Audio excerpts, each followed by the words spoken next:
I'd like you to give a warm welcome to Mr. Mike Marumoto. Thank you. Thank you very much. Right. Okay. So let me ask a few questions. What's the very, very first thing you need to do to become healthier? Drink coffee. Drink this coffee. Before drinking our coffee? Exercise. Before exercising? Eliminate. Do what? Eliminate. Eliminate.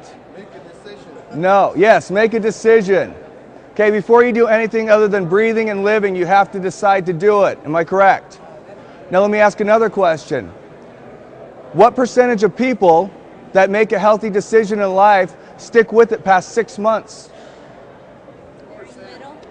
Less than 20, less than 10. 2%. If you don't believe me, go to your local gym. How many of you used to have a gym membership? Okay, who has one and doesn't go? Exactly. If you go to your local gym, the one I go to has about 50,000 members. They have 80 cardio machines, 80. They might be open 24 hours a day, but I went there once at 3 a.m. and I was the only person there. Okay? Now if you do the math, that's probably less than 2%. Why do they make you sign up for a year? Is it for your health? No, it's because they know 98% of the people won't show up past the first 6 months. Now here's another question. And if you don't raise your hand on this one, then you're lying. How many of you know somebody that drinks coffee? Everybody, right? Okay. How many of those people that you know that drink coffee forget to drink it? That forget to drink coffee? Nobody. Why? They more than a habit, it's an addiction. Here's a cool question. Isn't it true there's 2 types of addictions? Yes.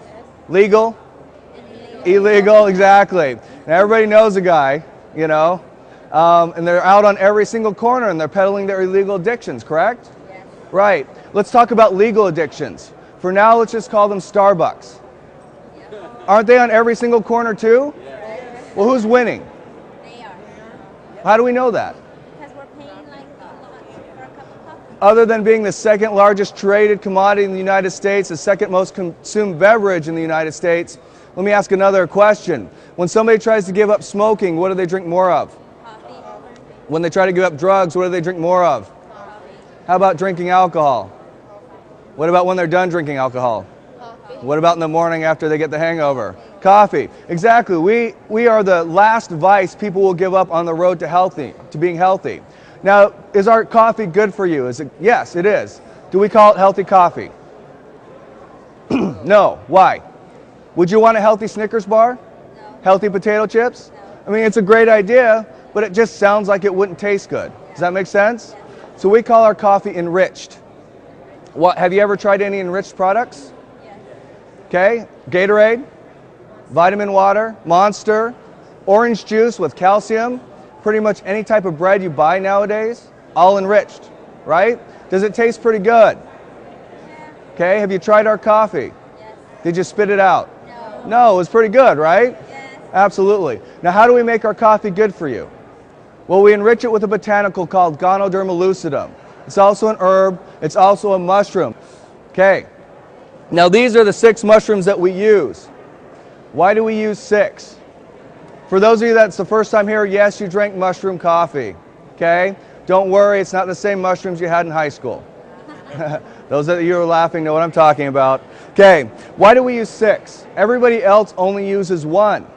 Well, through scientific research and study, in fact, thousands and thousands of clinical trials and research that we've done, we found out that 1 targets a certain part of your body. In fact, there's 200 different varieties, all work with your body a little bit different. We use 6 to give you a full body targeted effect, if that makes sense. So let me ask you a question. Which is better, 1 or 6? 6. This is the second thing that we do. This is the second thing we do. We extract the nutrients from the seeds or the spores of the mushroom. Why do we do that? Well, one thing I found out just a couple days ago, in order to get the nutrients out of the spores, which is the most nutrient-dense part of the mushroom, you have to actually kind of grind it up, pummel it up, and then you have to soak it for many, many hours in hot liquid. Okay? So if you're just taking the seeds or the spores and putting it in coffee, it's probably not going to work very well. So what we did was we extracted the nutrients for you, still kept it in an organic fashion. And then we put it in coffee so it absorbs easily into the body, which makes it, number 1, measurable, makes it 2, super concentrated, and number 3, makes it absorb better in the body. Does that make sense? Okay, now, what's the difference between our coffee and everybody else's coffee? Well, it's like riding a bicycle or driving a Mercedes, okay? Ours just gets you there faster. And if you're honest with yourself, you'd probably rather drive the Mercedes than the bicycle anyways, wouldn't you? Now, luckily, we're not doing it here in the United States or Latin America. In fact, that's where we have the rights to distribute our product. But guess where 80% of all coffee drinkers live? North and South America, okay? Now, do you know anybody that would like to be healthier? Yes. Why don't they do it? They haven't made the procrastinate. Okay, let me explain a few things. In my car, I have a volume control on my steering wheel because my arm's too weak to reach that knob, okay? It's the same reason why I go to McDonald's. And if I don't get my food in 4 minutes, I'm upset. You want to get me really angry? Make me get out of my car. Yeah, exactly. Now, the only button on the TV on my TV that I know exists is the one that finds my remote control. Okay? And that's our society today. Like she said, lazy. It just really comes down to that. People say, well, they don't know what to do. Do you know walking around the block a few times and eating vegetables is good for you? Why don't people do it? Lazy. Exactly. And could anything be easier than drinking a cup of coffee? No. No.